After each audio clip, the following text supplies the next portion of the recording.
January 15th, 2019, Tuesday of the first week in Ordinary Time. A reading from the letter to the Hebrews.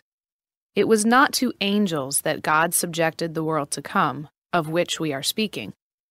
Instead, someone has testified somewhere, "What is man that you are mindful of him, or the Son of Man that you care for him? You made him for a little while lower than the angels. You crowned him with glory and honor, subjecting all things under his feet." In subjecting all things to him, he left nothing not subject to him. Yet at present we do not see all things subject to him. But we do see Jesus crowned with glory and honor, because he suffered death.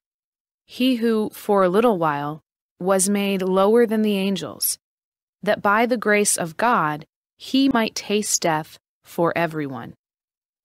For it was fitting that he, for whom and through whom all things exist, in bringing many children to glory, should make the leader to their salvation perfect through suffering. He who consecrates and those who are being consecrated all have one origin. Therefore he is not ashamed to call them brothers, saying, "I will proclaim your name to my brethren. In the midst of the assembly, I will praise you." The word of the Lord.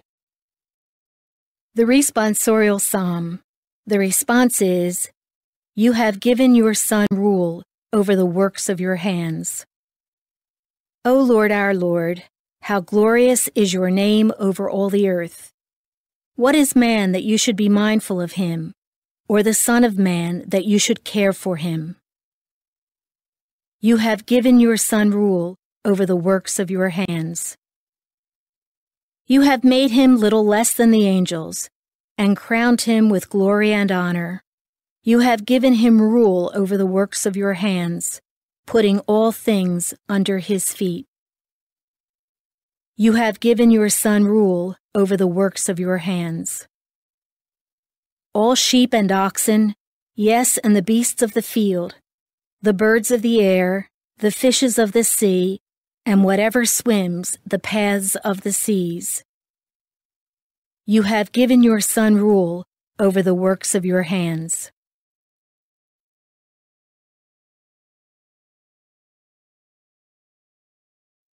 A reading from the Holy Gospel according to Mark. Jesus came to Capernaum with his followers, and on the Sabbath he entered the synagogue and taught. The people were astonished at his teaching, for he taught them as one having authority and not as the scribes. In their synagogue was a man with an unclean spirit. He cried out, "What have you to do with us, Jesus of Nazareth? Have you come to destroy us? I know who you are, the Holy One of God." Jesus rebuked him and said, "Quiet, come out of him." The unclean spirit convulsed him, and with a loud cry came out of him.